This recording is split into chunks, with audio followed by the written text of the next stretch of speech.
90s. Pop or rock, you decide. This is Debatable with Mark Goodman and Alan Light. On Volume, SiriusXM 106.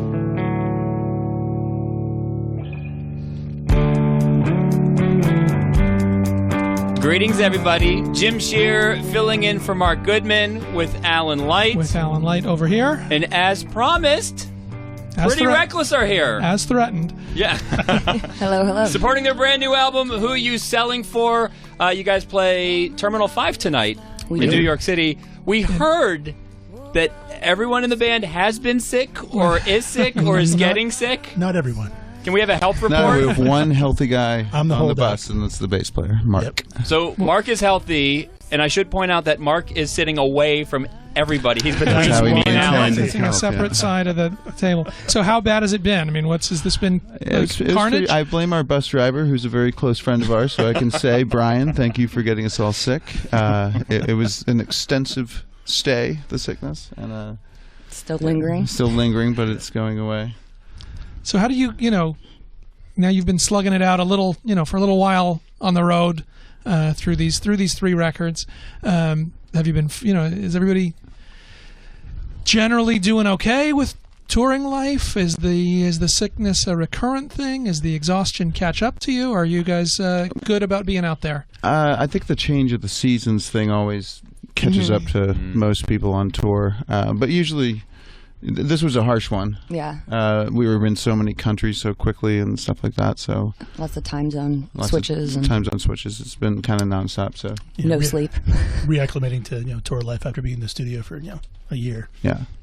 But touring is like our is like our other home. So we all love it. And the album, I mean, presumably. This album more pressure than the last one, more travel, more expectation. I mean, you guys have keep reeling off a string of hits and growing this thing. Yeah, I wouldn't say more pressure though. Yeah. I think anything is just self-pressure. The pressure was making the album to ourselves. I think that we're excited about any success or no success. If we can play a club or an arena, it's kind of all playing. Because Taylor, I read something. You said before the album was made, you felt like a soda can that was ready to explode. So have you popped the top off that soda can? We certainly did. We had a lot. We had a lot we wanted to say, and we were itching for new material. So when we got off tour, Ben and I pretty much jumped into writing immediately. Was it healing to write this album, to get it out? I don't know if healing is there's the right word. There's a lot of pressure inside of a soda can. You need to get that out. You're kind of stuck on this metaphor here. No. Have you ever thrown a Dr. Pepper can around a parking lot? Those things bubble up. It's not the best metaphor. Let's be honest. Did you pop the top or did you shotgun? You're stuck with it. You're stuck with it now, so there's no going back. But was there? Because sometimes it's hard once you're in the touring cycle and all the rest of that. It can be hard to generate new. I mean, you're living in that bubble. You're living in that world. What was feeding into feeling like there was more and more to say?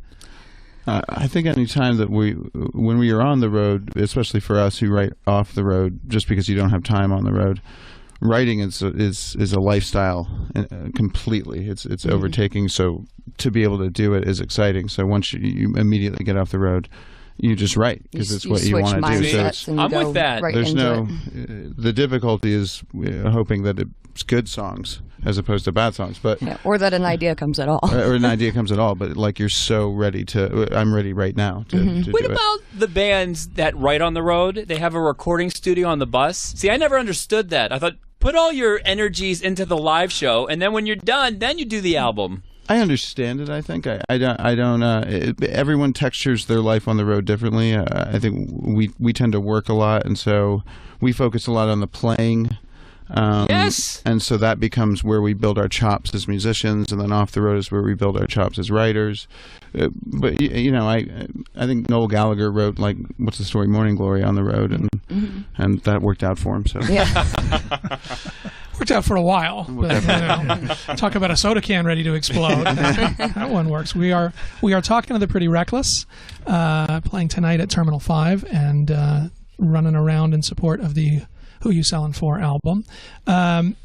There's certainly some new sounds, influences, styles on this record. I mean, there's definitely sort of bluesier southern rock, swampier thing that's in some of these songs. Were you aware of a different kind of a band sound coming out as this was coming together? I don't think it was calculated at all. I mean, the songs themselves dictate where the songs are going to go. So we just did what we always do, write songs, and once you have a collection of songs that, fit together as a piece of work, then you go record them and you see where that takes you. So it's very much kind of a classic rock record, I guess, in a way. Well, and the calculatedness of that is that we felt like the songs had such a quality that we could try to perform them in a better way, and the sonics and stuff like that. Like we tried to kind of go towards the classic rock acts who could actually sit there and sounded like magic when they played, that kind of thing. So that was kind of the struggle. Now, Warren Haynes plays on the does. He does. He does guitar on Back to the River from the Allman Brothers, Government Mule. I think he's played with Phil Lesh. So was he in the studio with you guys? He was not. He was on the road. Oh, man. He was on the road. Right. He still said yes, though. So hey, it's a great part. It's a great song. Was there anything different that you were listening to or listening to differently that went into the sound of this record? I mean, was there a reason for calling on Warren other than just seemed like he might fit the slot? Well, we had this song called Back to the River, and we recorded it, and we went, what's that's missing? What is this missing? Hey, it's missing Warren Haynes. So, it was missing. I'm a moderate slide player. It needed a slide solo, and it was who do we want who would work really great with us, and his name was obviously the top. His name was the only name, so it's good that it worked out. It's great that it worked out. Now, Jamie and Mark, when you had to bring in another guitar player, what did you think about Ben? Like, oh, come on, man! I mean, our opinion in general of Ben is very low, so it was really not a big deal. It was fine. Low, huh? That's being nice. But he could have done it if he wanted to, right? No. Absolutely. Yeah, see? It would have been different. But Warren Haynes ripped me apart. It's a great solo. To be fair, it was actually kind of Ben insisting that we bring in somebody, ideally Warren Haynes, and luckily he said yes. But Ben was the one that sort of recognized that another voice would work the best. No, it worked out nicely because when I was listening to the album, I thought, there's something different about the song, and then I went to the liner notes. I'm like, oh, Warren Haynes. I've had friends text me and go, "Is that you playing slide on that song?" So you really kind of stepped up your game. Yeah. It's like, no, dude, that's not me. So before the break, I don't know if you guys are familiar with the work of Alan Light. This man is a journalistic legend. We are. And Why is your job selling? When did you start doing my press? Because he's who you're selling for. Alan, I'm a fan. So I'm actually filling in for Mark Goodman. So this is the first time that I've got to work with Alan. And I thought, I want to ask him about the title of their album, but I think it's a no-no. Like, it's looked down upon. And he said, you know what, Jim? You get my blessing. So here goes. The title of your album, Who You Selling For? I found it very intriguing. Can you break it down for me, please? And Alan gave me his blessing, so it's all good. It's not a rookie move. That's all right. Okay, yeah, I'm not going to ask you about your band name. So there you go. That one's we got a whole story for that one. No, I think that with this record, we thought it would be kind of interesting to pose a question as the title and allow the listener to take whatever that means to them and interpret it in their own way. Well, it's the title of a song. So, and that song does that same thing. It kind of, but the song also kind of spans what the course of this record was. If you've heard the song "Who You Selling For," but since the word "intriguing" basically answers the question that you asked, that's it to inspire. Because it also, intriguingness. I mean, it made me think of the genre of rock, too. Like, who you selling for? Who's listening to rock? Is there a future for rock and roll? You guys are one of the few young rock and roll bands out there. So what are your feelings about rock and roll in 2016? And another question to that is, who's one of your peers? I need to know. Do the one question at a time, because I want answers to each of those. I mean, things. See the masterclass. Yeah. Not four at a time. See, but all fair. So let's start with the state of this thing we call rock and roll at this moment. I'm actually more interested in your point of view on the state of rock and roll at this moment. Well, I think as Jim was saying, I think we were talking about this, and you guys went out with. Evanescence. You went out with, there sort of were bands ahead of you to take you along. Now that you're a couple of records into this game, who do you look around and see as the other ones who are flying the flag the way that you are? Well, I'm really looking forward to the new Soundgarden record. Yeah, Taylor's just going to say something. That doesn't count. Jamie just wants to see Pearl Jam there. I hope it does count. I hope that's count. No, I'm talking about like a peer. Who's one of your peers? Well, we're certainly not peers with Soundgarden. I'm not going to lie about that. I'm talking like age-wise, experience-wise. That's a tough question. It's not a tough question. Well, it's all the bands that are out there today. It's I mean, like I can list the narrow. bands on the active rock chart if you want me to. I mean, those are all the bands that are peers. So You're doing the same thing we are. So I can haul it out if you'd like. But do they feel like kindred spirits to you? I think that I don't know how other bands are. We have our bands that are friends. We're very close with bands like Hailstorm. The bands we've toured with. Okay. Like, Amy Lee. Amy Lee. Yeah, You were okay. talking to I was talking to Debbie Harry today. and Debbie Harry's. Debbie Harry's always a pinnacle of rock and roll. yeah. So I mean, we have our friends, but I think that it's the grind. you live in a Everyone's doing bubble it. though as a band, and you're always creating in it, and you have your select friends. So I don't know if that's the best, like saying that the peers are our peers are not necessarily like the scope of what rock and roll is right now. I don't know. I think it's evolving. But because of festivals and stuff, you meet everybody, you know everybody. So it's everybody. Because you let me what I need to do. Because I love rock and roll. We love rock and roll too. Certainly do. All right. Now, did we take care of the second question? Or should we just go to a break and reset? Let's go to a break and come back to the remainder of the sequence of questions. And by the way, Ben, Alan is teaching a class at CUNY tomorrow. So, If you want some knowledge dropped on you. I think I'm back here doing press tomorrow, so I can't go to the We got more with Pretty Reckless coming up on Debatable, SiriusXM Volume, Channel 106. Pretty Reckless in the studio. Jim Shearer, Alan Light. Debatable on SiriusXM, Channel 106. So, during the break, you guys asked us, hey, you coming to the show tonight? Alan can, I can, and I've wondered this for years, because every time we interview bands, I would say 70% of the time they say, hey, you coming to the show tonight? And you say, yeah, I can, or no, I can't. If we do come to the show, do you guys look for us, or is that something you just say? No, we do. You do? Yeah. Because when I was younger, I thought, okay, I said I would go, and now I have to better go, show because up. they're going to bust me on it if I don't. Oh, we're gonna. We'll know. ask if Alan came. Yes. You will? Yes. Oh yeah.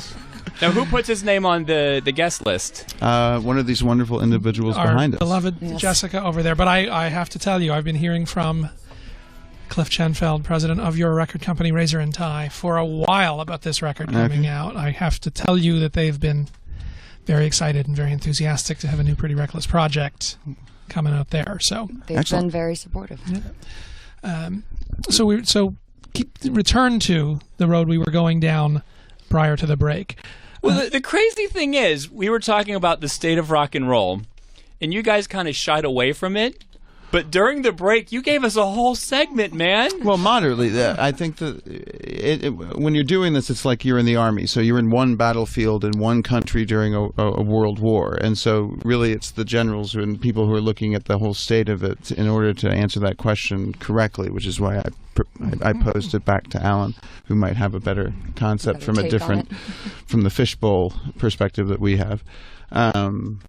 But we were going through the boots on the numbers. ground. You went go through the statistics. I would have to take out my phone and check my statistics first. No, but you make a point. I was just making the point that the markets have changed in rock, and rock is definitely a smaller market right now compared to pop. Well, you would mention that there's no rock and roll on like award shows and things Exactly. like that because it reaches such a smaller audience. It seems to be overlooked, and that's somebody making that choice. So somebody needs to decide that he wants to. I think there's just lazy sound men out there. It's hard to no make a comment symbol. on anything. I do want to say, once these guys have to leave the studio, one thing we want to talk about and then throw out to listeners, we will be expecting your calls. I would love to talk about what your favorite new bands are that are out there. We want to hear from you. I think we all feel like there's not enough of an outlet, there's not enough of an opportunity. So here's we give to you, our listeners, the chance to tell everybody else who are the bands that you've discovered that you think everybody else should know about. So think about that, because we'll go to the phones once we clear with these guys. I did want to ask, I know Taylor's trying to save her voice, but I did want to ask about that voice to say, do you feel like there was anything different as a singer that you were doing on this record? Did you feel like these songs took you someplace just as a vocalist that was new territory? Yes and no. I think the biggest thing is I'm just older. I mean, I was 15 on our first record, so I think I've grown as a vocalist, and I think that I just tried to show that on this record. I think you really you work up your chops from touring, and that kind of teaches you aspect of things. And if I can interrupt you, yes, go into the fact that this record was very different from how we'd made records previously. Previously, Taylor would. Yeah. She'd want to sing the song 50 times, each song, and a lot of this is first takes, scratch takes. It's capture the magic, and so Taylor just walked in, and that was kind of what it was. It's kind of, if something wasn't working, there was no beating a dead horse about it and trying to just do it over and over and over. It was leave and come back with a fresh head. When is it going to click? Is that just from more experience, more confidence, and is that just learning? The way it gets done? And also just really wanting to capture the human element on this record and not have it all be done in the box. And, every little wind of a guitar note or every little wobble of a vocal, like, that's important. Not having, I think that is something that's lacking in a lot of music nowadays, is that everything's so lined up and perfect. And in reality, the imperfections is what can make it magical. When we first go in the studio, we always listen to the demo reel of Strawberry Fields and go through a bunch of Beatles songs and just trying to hear the person. That's the whole point of recording, is capturing a human being on tape and having that jump out in some way. And that there is an element of that being lost in modern recording techniques. So we tried to. We're just so blown away by our idols, by like hearing a David Gilmour guitar note or hearing a John Lennon vocal, where it's so much like John Lennon's in the room with you. We want, everyone in the band wanted to put Taylor in the room with you. Like, this is what she sounds like. There's no fabrication. Like, Take Me Down, the lead single, is the first time she ever sang the song all the way through because she had just finished writing the lyrics, and she sat down. And I went, "Hey guys, I got it." I came in. She's in front of the console with an SM58 just doing a scratch, and she tried to beat it a couple times, but it never worked. It was just that first impression is always like something. Yeah. So my question is, have you accepted the imperfections? I'm a perfectionist. I've recorded on albums before, and I'll listen back years later, and I'm like, oh man, why did I sing it like that? Oh man, that guitar part, if I could change it, if I could go back. But have you accepted the imperfections of this recording process? Well, I think, be honest. We have a system where we challenge ourselves with that, because we don't want to listen a year from now and hate our music. No, so we inundate ourselves with our own music. Okay. We put it through a strong testing of our own mentality. So when you're 80 years old, you won't feel guilt about hitting a wrong guitar note? I have no idea. I don't know. I hope there's no guilt that's attached to that. Raven has a... I'm a huge fan she is a huge of this fan. album. And especially the song Take Me Down. And upon hearing the lyrics, immediately I thought of Robert Johnson and the whole folklore behind that. And was that a prelude to the writing of this song? And where did this song come from? I love it. It's my fave. Thank you. Well, obviously, yes, Robert Johnson's story is in there. Are you a blues fan? Are you a huge... I mean, yeah. Of course. Rock and roll started with the blues. How can you not be a blues fan? Yeah. So... yes, of course, Robert Johnson's story is there. I think on a grander scope, that song's it's talking about being so desperate for something that you're willing to give anything and everything up for it, even if that means your soul. And in my case, that means music, which I kind of did. I kind of gave up everything for it. Because you have to. If you don't fully commit to something, you're never going to succeed the way you want to. Absolutely. I wanted to ask you guys a question about a tour stop in 2017. You're playing the Bodycon Theatre in Paris, France, which recently reopened. Sting held a concert. 90 people were massacred last year. So it's probably impossible to say, but what are the feelings going into that concert? I was going to ask, what are you going to feel when you're in there? You won't know, but what are your feelings knowing that you will be playing at the Bodycon Theatre? It's heavy. Yeah. It's Yeah. heavy. I don't think we really know how to feel about it yet. We're not going to know until we're actually there. But it's heavy. sitting there in our future. It's our immediate future because I think it's in January, February. So and we're, I mean, everybody in the camp is definitely like it's affected by it. And not think about it. Yeah, it's going to be there. Is there a part of you that thinks, maybe I don't want to play that? No. No. Wow. Screw Okay. that, because then they win. Yeah. That's the clear win. If somebody doesn't get back on that stage. Yeah. I think we're honored. Yeah. I'm honored. Yeah. And I'm glad that they reopened it, because a lot of times they're like, oh, we're going to turn it into a memorial. But I'm glad that it's been a rock hall for years. Yeah. It's got to stay a living, breathing entity. Absolutely. And great that Sting could go and not many better rechristen people to do it. Yeah. That's, it sends a lot of signals. He was actually in with us just a couple of days before that show. So I'm curious about the phase that you're in right now. Is always interesting to me. I mean, you make the record, it's yours, it's for the people right around you, it's for you guys. Then you go out and you put it on a stage, and these songs are going to do what they're going to do. There's a different life at that point where things, don't necessarily go the way you expect, for better, for worse, from song to song. What have you been learning about the songs on the album as you've been taking them out and putting them in front of people? Well, I think we do this every time, but on this record, I mean, it's the first time we brought in outside musicians, so we're kind of in a stage of having to rewrite songs that we already wrote to play as a 4-piece. We do that every time. 5 songs so far. So we're slowly just adding more and more material. But I wanted to let, we slaved over the record, so I wanted to let the music sit out there a little bit before we started playing it all live in a new kind of way. But we're slowly adding it, and it's good. But your question is very good. We're so early on. Right. We're right now we're learning how to play them. Yeah. And then we'll learn what the reaction and where they sit in the world. Because I'm sure each time there's things you think this is gonna kill on the stage, and then I think we don't. It's okay, but then there's others that maybe sneak up on you. Honestly, we don't really think like that. No, but we do. We're always surprised because our fan base tends to. All our songs are to our fans seem to be a different kind of popular song in its own way. So every fan wants to hear almost our whole catalog in some way. Yeah. So we're always just trying to kind of figure out how to incorporate as much as possible. So I want to end this interview. We have a little contest here on Debatable where the front woman or front man of a band will give a nice rock and roll howl for 45 seconds. So Taylor, I can't. No, she's saving her voice. No, don't make fun of the sick girl. I'm saving it for tonight. No, I know. Good tonight. Play the scream. I won't get fooled again. Right. Let's play that.